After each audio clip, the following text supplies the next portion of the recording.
que j'attendais des Chinois, que je considère comme les meilleures équipes de virologie au monde.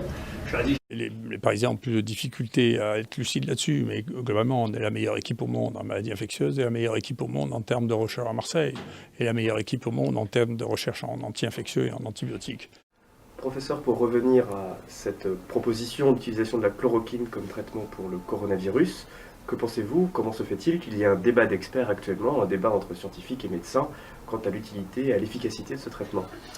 Écoutez, je pense qu'il y a un malentendu que l'on peut concevoir quand on ne fait pas partie du monde scientifique et qu'on appelle ça la communauté scientifique ou les experts au sens large.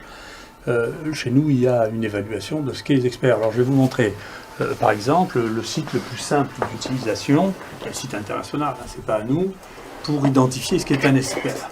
Donc vous tapez sur Google, sur Internet, Expertscape, et puis dedans, donc Expertscape, vous rentrez le mot-clé. Pour les maladies infectieuses transmissibles, ça s'appelle Communicable Disease. Ok.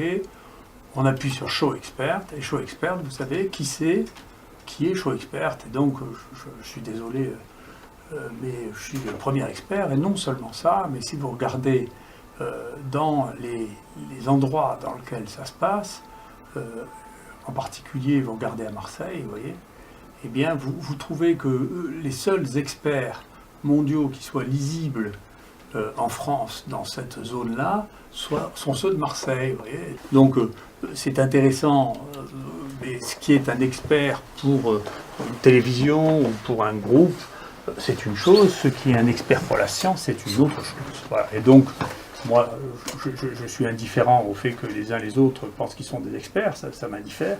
Cela étant, il y a des manières de quantifier le niveau scientifique des gens, qui est facile à évaluer. Il suffit de le regarder pour savoir qui est quoi dans un domaine donné scientifique.